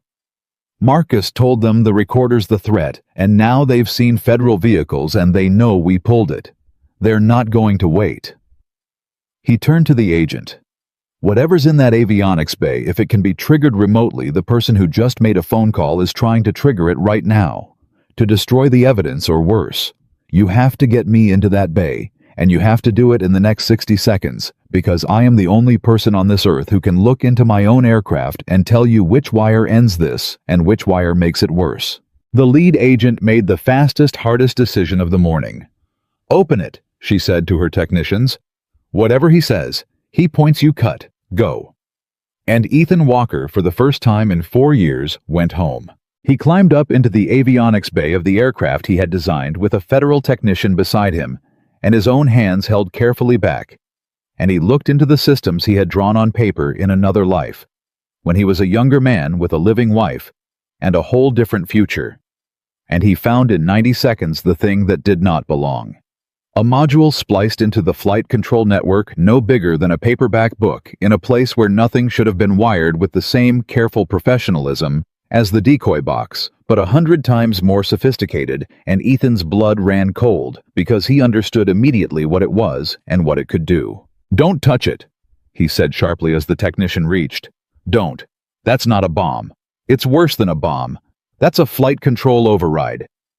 Somebody can send this aircraft a command from the ground anywhere in the world and take the controls away from the pilots. Bank it, dive it, fly it into anything they choose.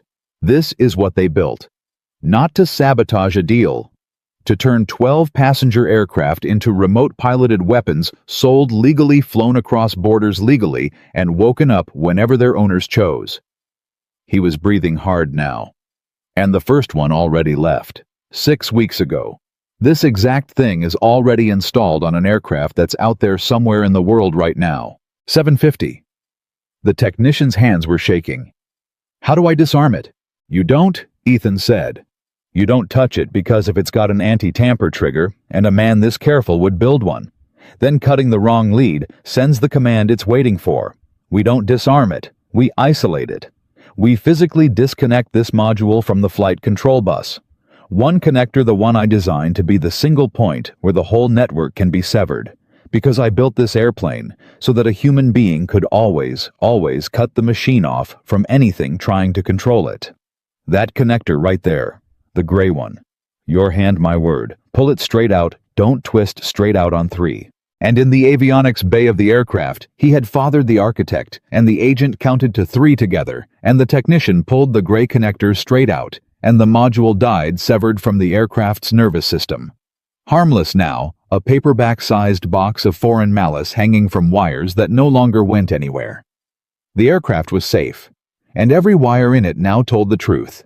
751. And at the visitor gate, the man who had made the phone call was sending the command over and over, and nothing was happening, because the airplane he'd built for 3 years no longer listened to him. And the federal agents who had quietly surrounded the black car chose that exact moment to move. It was over in under a minute.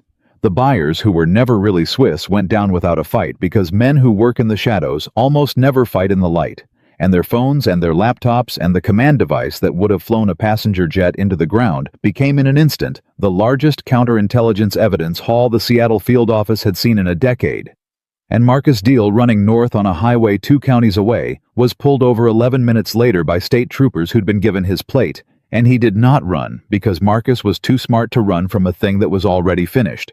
And when they asked him if he was Marcus Deal, he only said, "Ask Walker how he knew about the recorder," and said nothing else at all. 758. Inside the hangar, the morning finally truly broke. Victoria Hayes walked back in from the gate, and she found Ethan Walker climbing down out of the avionics bay. And the two of them stood in the middle of the floor, where 12 hours ago everything had been falling apart. And neither of them knew what to say, because there were no words sized for what had just happened. "The first aircraft," Victoria said finally. "The one that already left. They'll find it now," Ethan said. Everything Marcus's people had is in federal hands. The command frequencies, the trigger codes, all of it. They know what to look for and where it flew. It's a manhunt for an airplane now, and those they win. That one's not our fight anymore, ma'am. We did our part. We caught it here, we caught it in time, and we handed them the map to the rest. He was so tired he could barely stand. It's over. The part that was ours to fix. It's over. And Victoria Hayes looked at this man, this quiet, exhausted, grease-handed man who had walked into her hangar as a nobody and turned out to be the one person in the world who could save not just her company, but the lives of everyone who would ever have flown on those aircraft. And she thought about the $100 bill, and her face crumpled. "I threw money at you," she said. "I told you fixing aircraft wasn't for people like you. And you're the man who designed them. You're the man who just saved—" She couldn't finish. "How do I even begin to—" "You don't," Ethan said gently. "You don't owe me a speech, ma'am. You did your part too. You believed me when the evidence said not to.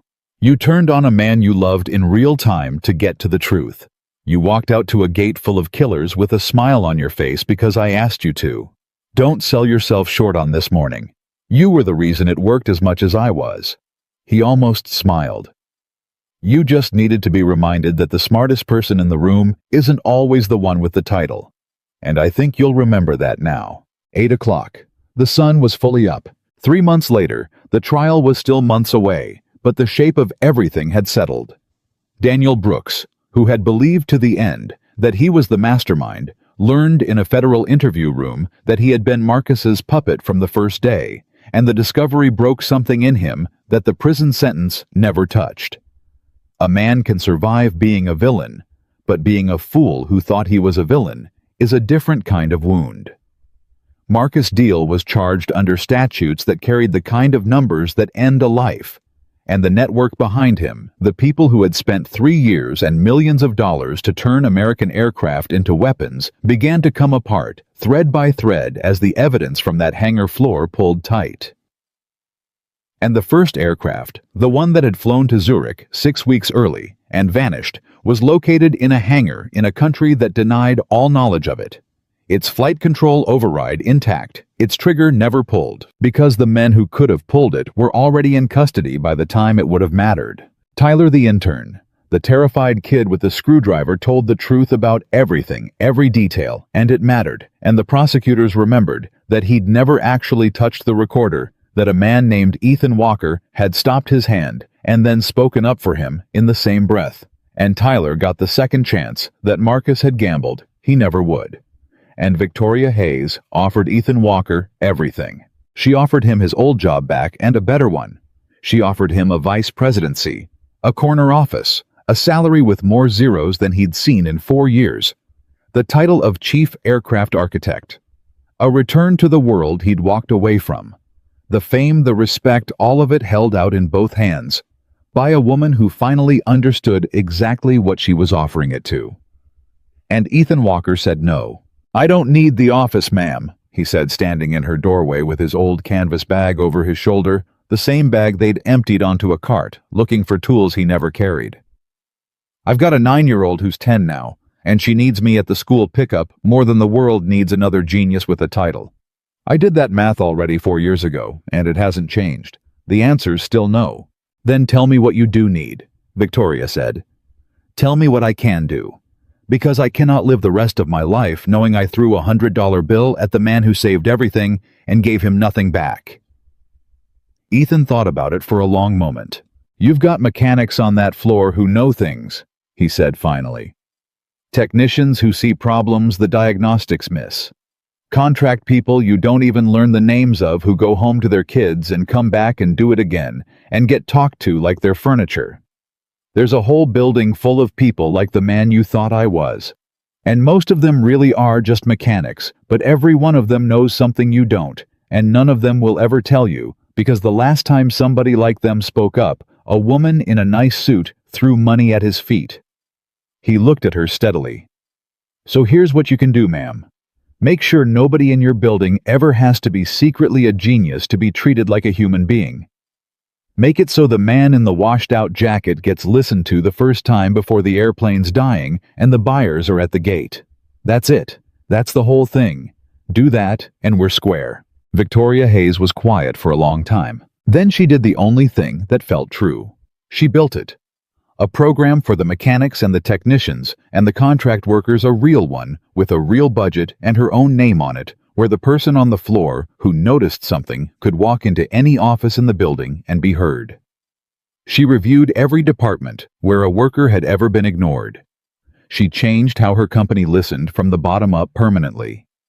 And she kept the $100 bill framed on the wall of her office, not as a trophy and not as a punishment, but as the plainest possible reminder that the most dangerous thing she had ever done was decide in a single glance that a man was nobody. Ethan Walker went back to his life. He picked his daughter up from school. He fixed machines.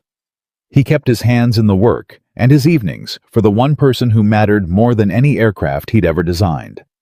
And when people at the new job, the ones who knew the story, looked at him a little differently now, a little carefully. The way you look at someone who turned out to be far more than you assumed.